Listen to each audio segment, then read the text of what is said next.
Metal detecting is a popular hobby, and it can help us learn more about history.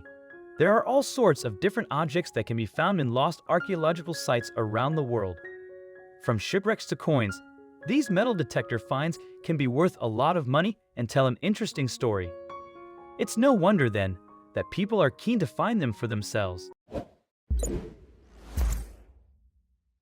On November 4th, 2001, Cliff Bradshaw was using his metal detector to search plowed farmland in Kent. Cliff was just looking for a hobby. But one day the metal detector let out a few jolts. He had found something, but what? Cliff dug 18 inches away below the surface and encountered something he couldn't believe. He pulled it out and stared at it in amazement. Cliff took the cup back in his car home, and as he gazed at it in the passenger seat, he felt sure he'd seen something like it before. The amateur archaeologist discovered a golden cup. It was only 4.5 inches high and was beaten from a single lump of gold. It had a flared rim and a riveted strap handle, which linked the rim and the upper body. The rivet plates were lozenge shaped, and the handle had decorative ridges, which were parallel with its edges. The rim bears a row of dots punched from the outer surface and is otherwise plain. Between this plain zone and a further plain zone at the base, the cup is corrugated. The cup had a maximum height of 112 millimeters and a maximum width of 105 millimeters. The cup had been partly crushed, particularly on one side, which it seems resulted from a single blow from agricultural machinery indeed. Without the efforts of Cliff Bradshaw, it seemed quite likely that this important discovery would have never been made. In time, the cup, if left in the plow soil, would eventually get destroyed by farming. Cliff realized when he looked in a book that he had discovered something similar to the RILTUN cup. He then immediately phoned a friend at the Canterbury Archaeological Trust, who did not believe him at first. The cup was strikingly similar, but heavier and more finely worked to the RILTUN cup, which was dug up in Cornwall in 1837 and which was once used by George V as a shaving mug. Both are amongst the oldest pieces of gold ever found in Britain and are almost 2,000 years older than the famous Staffordshire hoard. English Heritage paid for the excavation of the prehistoric Barrows mound in the field where the cup was uncovered. To add to the cup, they found a grave pit which contained fragments of bones as well as flint tools and pottery, but no bodies. Aerial photographs have now confirmed that it was part of a complex of barrows of the same date and scale as that surrounding Stonehenge. The evidence shows people have been living near the field farm since at least 5000 BC. All of the team at work on the site do not know where the gold cup was made. They believe it shows Kent was part of an early Bronze Age culture that could afford to furnish its dead with rich graves. A few cups in precious metals have come to light in Europe, but the RILTUN cup in which George V used to hold his color studs for many years is the only second of its kind ever found and written. The site is a window into Bronze Age Kent, which is poorly understood because the country has been amongst the most intensely farmed in England since Roman times. The cup dated back to around 1600 BC. It is almost contemporary with the Dover boat, dubbed the first cross-channel ferry around 10 miles away. The design suggests a wealthy, sophisticated society in easy trading contact with the continent. Long before the Romans arrived, the cup is believed to have been used for drinking psychotropic beverages that produced hallucinations. It had been buried with its owner in a previously unknown Bronze Age barrow grave, presumably to help in the afterlife. Its owner was almost certainly an individual of exalted status, probably some sort of local priest-ruler who would have used the cup in shamanic rituals. Shamans throughout history have used psychotropic substances and other methods to induce in the four hallucinations what they believe to be contact with the spirit world. In that sense, the shaman and his people could have well regarded the drink as embodying in some literal or symbolic way the spirits or deities that he was able to see after potion had entered his body. He would therefore have guarded the gold cup as a vital piece of equipment designed to enable him to be at one with the spirit, in more modern religious terms to be in communion with the divine.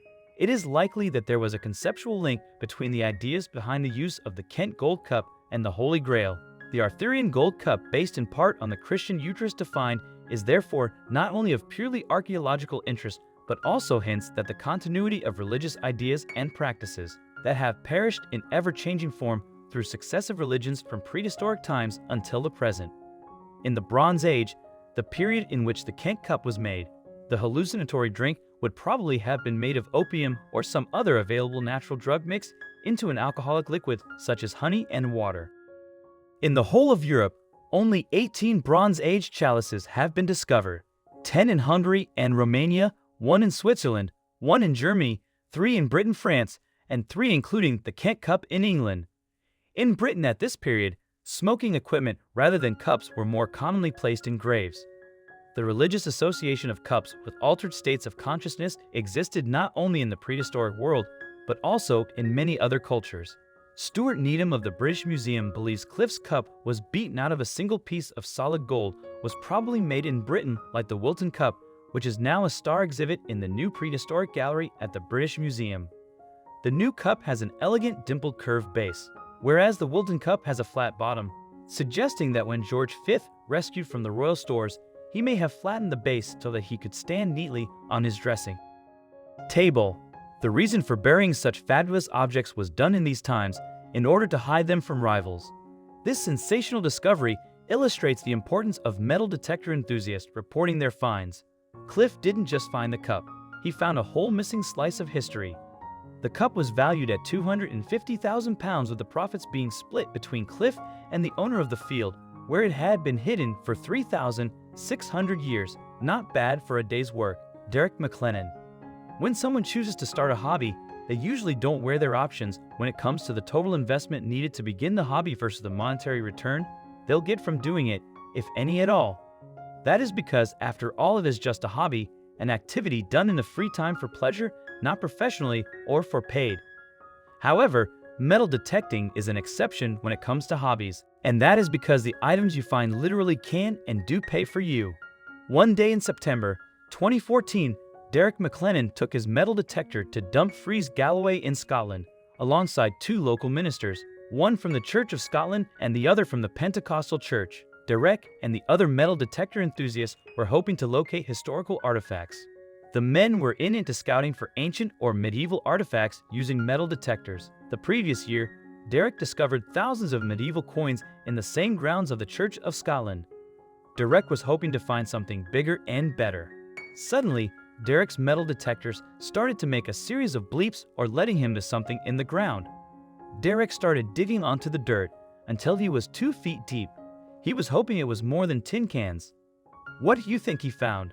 The metal detecting enthusiast was delighted to have uncovered pieces of Scottish history. They pulled out a silver arm ring and Derek shouted Viking. The men were fascinated by the silver arm, followed by a gold ring, beads, a rustic spoon, and cups.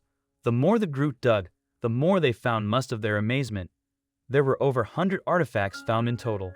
The objects, which dated as far back at the 9th and 10th centuries, had shown the early adoption of Christianity by the invading Vikings. Furthermore, the artifacts seemed to point towards connections between the religious communities in the north of England and Iona off the western coast of Scotland. Vikings from Scandinavia terrorized Britain and Ireland for more than 250 years, from 793 AD, and frequently targeted monasteries where valuables were stored. The armband that Derek was so excited over turned out to be just the tip of the proverbial iceberg. Beneath the armband, there was also a silver cross. It was poking out from under the pile of silver ingots and decorated arming with a finely round silver chain still attached to it. The cross turned out to have quite the intricate designs. At the end of the excavations, a silver pot was discovered, which was estimated to be a surprising 1,200 years old. While researchers didn't want to open the lid in fear of doing damage to their contents, they did put it through a CT scan in order to determine what was inside. The artifacts are now being displayed at the Scotland National Museums in order to help historians and archaeologists better understand Viking influence on Scottish culture. The law has dictated that Derek was eligible for a nice reward, equal to the market value of the discovery. He received £2 million, not bad for a few hours digging, right? Not reporting found value items is a crime under British law. Under the Treasure Act of 1996, finders are required to report the treasurers to the local coroner's office within 14 days of their discovery. The coroner would then consult museum authorities to ascertain the item's value. If the objects are deemed to be treasure, the Secretary of State determines then whether a reward should be paid to the finder, which would be whoever occupied the land at the time of the discovery or any person who had interest in the land at the time of a finding. According to the law, discoverers can be paid after the treasure's market value. Talk about a lucky find. Derek McLennan, a business master in Scotland who doesn't have a degree in archaeology or anything like that. Yet, he was able to tell he found something special when he went out one day with his metal detector. One stranger's trash is another's treasure. It's a cliche, but sometimes it turns out to be true. Instead of assuming that metal detecting is a hobby only for weird old people, you might want to consider taking it up yourself. Now excuse me while I go and order mine on Amazon. What is the coolest thing you've discovered from a metal detector? Tell us in the comments below. We love hearing what you have to say. Thanks for watching. See you next time.